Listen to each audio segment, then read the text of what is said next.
Bismillahirrahmanirrahim. Assalamualaikum warahmatullahi wabarakatuh. Waalaikumsalam warahmatullahi. Jumpa lagi bersama saya Tung dan Pak Ustadz Danu di Ustadz Danu Official Channel.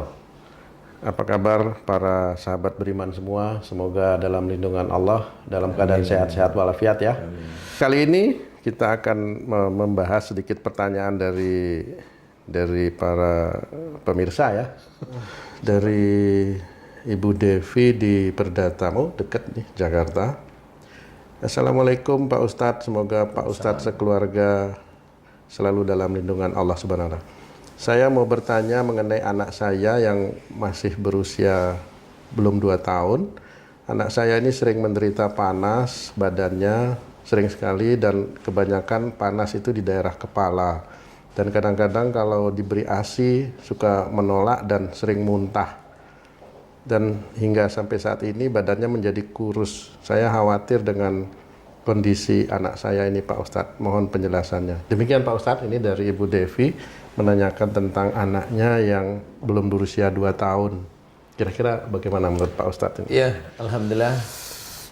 Bismillahirrahmanirrahim. Assalamualaikum warahmatullahi wabarakatuh. Waalaikumsalam warahmatullahi wabarakatuh. Jadi mencoba menjawab pertanyaan panas di kepala, kemudian muntah, balita ini Pak, balita diberikan ya, ASI kemudian tidak mau netek ya, minum ASI, ya. Air susu ibu itu kenapa? Ya. Ini bagi ibu-ibu sangat banyak sekali. Nah, ini belum pernah terjawab ya, belum pernah terjawab. Paling si adik dikasih obat agar mau makan, demam dikasih obat demam. Apa paracetamol atau pam? Saya akan mengurut tentang penyakit ini yang sebenarnya bisa dipelajari. Kalau kepala panas, betul, kemudian muntah. Kepala panas itu jelas di kepala, kemudian muntah itu ada di ulu hati. Iya, ulu hati. Kemudian tidak mau netek, tidak mau menyusui si adik ini. Saya akan menceritakan secara akhlak. Jadi kalau kepalanya si adik bayi ini ya, dia itu panas, berarti si ibunya atau ayahnya, ya ini tinggal memilih nanti, ibu atau ayahnya ini dalam kondisi memikirkan suatu masalah dan kecenderungan emosi. Ibu atau ayahnya ini memikirkan suatu masalah di mana dia sendiri mikir nggak ketemu-ketemu tapi adanya jengkel. Nah ini bisa ada si adik itu kepalanya panas, jadi dipegang tuh kok kepalanya panas ya, tengkuk sini panas, leher panas, tapi pada waktu di ulu hati enggak mamanya. Itu kepala panas. Jadi si ibunya si adik atau ayahnya si adik ini dalam kondisi dia melakukan, karena ada suatu masalah yang dia pikirkan, dia nggak ketemu solusinya tapi jengkel aja. Itu solusinya yaitu mohon ampun kepada Allah Ta'ala dan harus kembali masalah itu dengan siapa. Kalau ayahnya itu bisa aja, si ayahnya si adik bisa aja, kalau ayahnya bekerja ya bisa dengan persoalan dengan pimpinannya yang dia sendiri nanti judek, nggak bisa cari solusinya. Itu kalau ayahnya, karena ayahnya bekerja. Kalau ibunya rata-rata kan umur si adik umur segitu kan biasanya rata-rata ibunya di rumah. Nah, kalau ibunya di rumah ini ngurut nih cara berpikir yang real sebenarnya. Ini bukan goib-goiban, ini real aja sebenarnya. Real. Ya real. Yang biasa saya ajari terjadi. Berpikir real aja. Islam itu real sebenarnya. Jadi gak goib-goiban ini, yang gak goib-goiban ini yang real aja. Ya. Yang real, jadi yang real itu semuanya saudara-saudara saya itu boleh mendengarkan. Jadi yang real, kepala panas jangan dibaca-bacain, ya percuma nanti ya. Karena akhlak kok dibaca-bacain ya. Dia ada pikiran yang menjadikan yang dia pikirkan itu jengkel. Ini bisa ibunya, bisa ayahnya. Nah kemudian ditelusuri, benar enggak si adik panas ini sebelumnya si ibu atau si ayah itu ada yang memikirkan suatu masalah. Itu aja kuncinya. Kalau memang betul, nah kemudian kalau memang betul kembali ke jalan Allah. Kalau memang itu berhubungan dengan pekerjaan ya sudahlah, maafkan pimpinannya atau gimana, namanya pimpinan kan begitu ya. Nggak mau disalahkan, biasa, nggak cuma di masalah di pekerjaan. Anaknya ASI, itu kalau diberi muntah gitu, ASI atau mutah yang nggak minum tapi kok mutah, nah ini kan harus dikasih tahu, harus dimengerti maksud saya. Jadi kalau anak itu bisa mutah berarti orang tuanya, nah ini berarti orang tua si adik, entah itu ibunya atau ayahnya, itu kalau dikasih tahu sama orang tuanya atau neneknya atau kakeknya si adik bayi, ini biasanya membantah. Jadi membantah. Nah, itu nanti si adik ini akan mutah. Siapapun orangnya, walaupun dia sholatnya tertib, kalau anaknya mutah ya senyum aja. Berarti dia memang kalau dikasih tahu sama orang tuanya membantah. Membantah, ya. Sama kalau dia sholat ya hitung-hitungan aja sendiri ya. Betul. Silahkan berhitung sendiri kalau memang ingin masuk surga harus dihitung, harus tahu betulan ya. Dia tipe membantah atau enggak, walaupun dia sholat. Monggo silahkan dihitung. Kadang-kadang kan alasan mereka itu karena tidak sependapat dengan orang tuanya. Nah itu gimana sebenarnya? Ya kan tinggal, ya kalau menurut saya ya tinggal dipikirkan. Tapi kalau memang mau ya si orang tua harus mendengarkan. Kalau memang mutah, dengarkan aja. Nggak usah dilawan. Nah itu jelas tuh kalau mutah. Kemudian kalau tidak mau ASI nah, ya. Ini tidak mau ini dengan mutah hampir mirip sebenarnya. Mirip ya. Adik kecil itu memang itu kayak cara Allah untuk mengingatkan si orang tuanya. Kalau tadi itu diberi nasihat itu ngelawan, kalau si adik itu nggak mau minum ASI, ada hampir sama tapi beda dikit. Kalau mutah itu si orang tuanya membantah omongan orang tuanya. Kalau yang tidak mau minum ASI ini tidak mau menerima secara hati. Berarti sudah masuk ke anak ini kecil sudah, itu? Sudah. Sifatnya orang si orang tuanya sudah masuk. Jadi tidak mau nerima sebenarnya. Sudah terlihat di situ, Pak Sudah Ustadz, terlihat. Itu si anak itu maunya ditetai, nggak mau, mulutnya itu keluar aja nggak mau. Nah itulah cara Allah sebenarnya. Jadi siapapun ibu-ibu yang dulu mengalami itu insya Allah sama. Jadi diberi masukan itu sebenarnya hatinya menolak. Hatinya menolak dan itu sudah dijawab oleh si adik. Kalau dia diasihin nggak mau dia. Berarti itu nangis, sudah ada bibit-bibit, benih-benih sifat dari orang tuanya yang masuk ke anaknya sendiri gitu Pak. Itu iya. Dan itu besok juga sama si anaknya itu besok sama orang tuanya ya. Nolak juga gitu. Sama insya Allah. Jadi ya sama aja sebenarnya. Tinggal gimana caranya itu menyelesaikan. Cara menyelesaikan itu, nah itulah adanya musyawarah. Dibikin di situ gitu loh. Nah ini namanya ku anfusakum wa alikum naro. Itu harus dibuktiin, maksudnya dipraktekin. Jangan hanya cuma memberikan ini, enggak dipraktekin. Jadi keluarga kita itu mau enggak masuk surga itu betul-betul harus dipraktekin di situ. Jangan hanya sekedar cerita, enggak dipraktekin sehingga tuh si ini nih anakmu gini kenapa? Nah ini orang tua harus mikir juga. Kalau orang tua itu hanya ngerepotin ke anaknya sampai ke arah cucunya, ya ini harus berpikir juga semuanya. Si anaknya juga sama, kenapa enggak nurut ya harus ikut berpikir juga. Sehingga di situ itu ketemu salah satunya dengan syarat-syarat, istilahnya syarat-syarat yang memang harus harus dijaga oleh semuanya dari mulai si anak sampai ke orang tuanya itu. Anak itu maksudnya anak sudah punya anak itu dengan orang tuanya itu harus dijaga beneran. Dijaga bahwasanya keluarga itu betul-betul harus dijaga dari api neraka itu maksudnya. Jadi dari perbuatan-perbuatan buruknya kira-kira. Memang. Iya, makanya ku anfusakum wa ahlikum naro itu memang harus dipraktekkan. Nggak bisa hanya cuma sekedar saya sebagai pemimpin harus ngasih, nggak semua sebenarnya dikumpulkan beneran. Jadi kalau memang anaknya yang susah dikasih tahu, kamu harus belajar.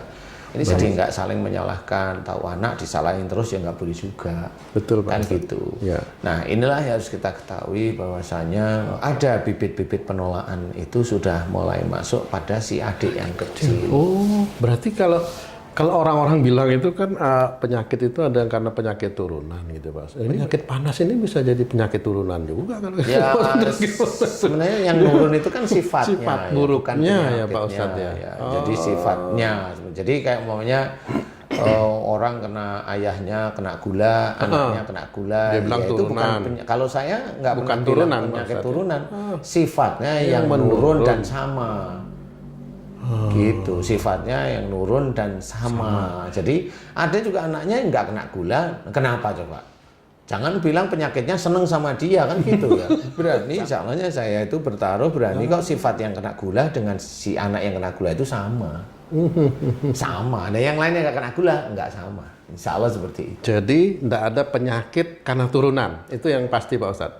Sebenarnya penyakit turunan itu ada karena dari saudara kita ilmu kedokteran. Karena beliau kan nggak ngerti tentang akhlak, memang nggak bisa. Iya, iya, iya. Jadi kayak penyakit itu begitu, kayak umpamanya teman-teman kita dokter, dia nggak akan ngerti namanya penyakit dari sihir, ya nggak ngerti. Kalau penyakit turunan ada dari sisi akhlak. Kan gitu ini. Iya, iya. Penyakit turunan ada dari sisi akhlak. Maksudnya gimana? Ya akhlaknya sama itu, orang tuanya dengan anak yang sakit itu. Dan itu bisa dirubah Pak Ustadz ya? Kalau orangnya mau ya alhamdulillah, yang sering saya tangani alhamdulillah banyak sembuhnya. Iya. Kayak umpamanya gula, umur berapa kena gula? Umur 35. Gampang menebaknya. Kamu dulu sering ayal-ayalan sama orang tuamu. Dia pasti jawab, iya betul. Nah, kan gitu. Iya, iya. Kamu merasa benar, iya. Kamu kalau dulu minta ini sama orang tua, kemudian nyuruh orang tuamu begini, kamu sering begini, iya benar. Nah, itu kan ketemu. Orang tuanya nggak ada kena gula, dia kena gula. Iya. Kakeknya, neneknya nggak ada kena gula, dia kena gula. Dari mana itu? Kan nggak turunan. Tapi teman-teman yang lain bilang kena radikal bebas. Ya sudahlah, nggak apa-apa. Itu saat muni-muni ini nggak apa-apa. Yeah. Kan kita itu menerima aja, nggak apa-apa. Radikal Yeah, bebas betul, itu betul, yang mana betul, kan betul. nggak ngerti. Ada unsur racun, ada unsur ini. Ya, manut. Malah Baik, pusing. baik Pak Ustadz. Ini tadi Pak Ustadz menjelaskan bahwa anak yang sakit, anak yang masih kecil sakit itu karena sifat orang tuanya. Mungkin ayah atau ibunya ada marah dengan orang tuanya. Nah, Ya. saya ingin bertanya ini, mudah-mudahan juga bisa menjadi menjadi rujukan buat para pemirsa ya. Seberapa cepat kesalahan orang tua yang dilakukan kepada orang tuanya atau suami istri ini yang akhirnya mengakibatkan sakit kepada anaknya, dan proses ini dengan keimanan orang tuanya bagaimana hubungannya Pak Ustadz? Apakah sekarang misalnya nih sekarang saya marah sama saya, suddenly 2 jam lagi anak saya sakit, atau bagaimana hubungan ini Pak Ustadz sebenarnya? Iya, Tung itu anaknya umur berapa? Ya kan harus tanya saya. Kalau anaknya sudah tua ya nggak bisa. Wah, anak sudah tuwek, lepas akil balik kok mau 2 jam atau 2 hari kan nggak bisa. Ya. Nah, yang terjadi pada anak kecil yang Kalau umur anak 2 kecil tahun itu Pak memang Ustadz, begini biasanya yang saya amati selama ini, saya amati dari sisi akhlak, dari sisi keimanannya itu begini. Jadi melawan orang tua itu memang dosa besar. Nomor 2 setelah Allah. Iya, Ya. Nah, Allah itu dengan sayangnya mengingatkan orang-orang itu kepada ibu atau pada ayah si adik. Kalau anaknya sakit, insya Allah itu berasal dari kedua orang tuanya yang jengkel atau ada masalah dengan jengkel atau marah kepada orang tuanya. Hanya itu sebenarnya. Sehingga sebenarnya ada harapan si orang tuanya si adik kecil ini kembali ke jalan Allah. Kan harapannya seperti itu. Itulah yang saya ceritakan. Itulah rasa sayang Allah kepada kita. Tetapi manusia itu sok pinter.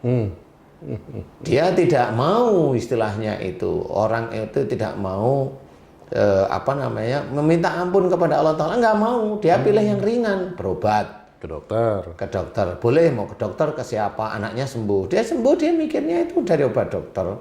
Belum tentu juga. Nah, disitulah titik wa ya'fu an katsir itu berjalan. Allah memaafkan banyak kesalahan. Memaafkan, bukan mengampuni dosanya, memaafkan. Jadi disitulah sebenarnya orang tidak tahu ayat per ayat itu dia itu mengalami, sehingga dia itu sebenarnya dosanya masih banyak. Betul. Suatu ketika karena memang dia tidak mau memohon ampunan kepada Allah Ta'ala, kalau dia itu dia itu banyak salah dan dosa pada orang tuanya, ya suatu ketika diingatkan beneran sama Allah Ta'ala, ya dia tumbang. Nah, hal-hal inilah yang sebenarnya tidak pernah terfikirkan oleh orang Islam, khususnya Islam, saya bilang. Ya, Karena orang Islam itu kalau mau main sakit bacain ini, bacain bukan. Semua itu tubuh kita itu menjawab nanti di akhirat. Saya kembali ke Ibu Devi yang sempat bertanya. Tadi mohon dicatat Bu Devi, ketika anak kecil panas di kepala dan kadang-kadang mau muntah, pelajaran singkatnya di kepala itu berarti ada marah atau Masalah yang difikirkan yang menjadikan jengkel dan marah. Satu itu. Kemudian muntah itu menolak nasihat yang diberikan. Jadi kalau diajak ngobrol itu atau berikan masukan langsung menjawab. Jadi istilahnya makanan kan dari sini. Nah, ini keluar juga. Nah, keluarnya mutah inilah dia menjawab, si orang tua itu menjawab. Menolak gitu. Menolak. Jadi intinya orang tua memberikan masukan baik. Nah, makanan itu kan baik nih. Tapi karena masukan baik ini sama si anaknya ditolak, berarti si bayi itu pada waktu kasih makanan, ini makanan baik, bayinya yang ngeluarin bukan bayinya sebenarnya.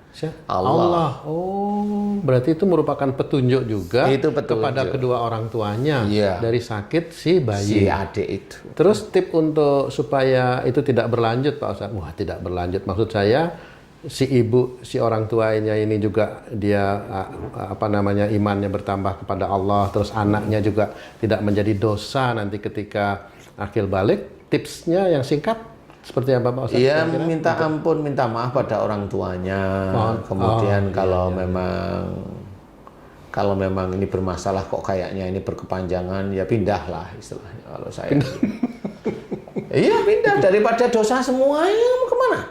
Terus si anak harus sifat orang tua yang sudah masuk ke anak ini apa anaknya minta ampun? Iya, diminta maaf. Mohonkan ampun anaknya. Iya, seperti itu. Baik, terima kasih Pak Ustadz. Sahabat beriman, demikian tadi penjelasan kita yang luar biasa indah ya. Mudah-mudahan penjelasan tadi dan ibu yang bertanya mudah-mudahan bisa bisa mendapat pencerahan ya, supaya anaknya tidak sakit lagi dan anak-anak yang berikutnya juga tidak sakit. Buat ibu-ibu yang lainnya. Buat ibu-ibu yang lain juga begitu ya. Dengarkan terus penjelasan Pak Ustadz. Mudah-mudahan kita semua dilindungi oleh Allah. Assalamualaikum warahmatullahi wabarakatuh. Sampai jumpa lagi di lain kesempatan.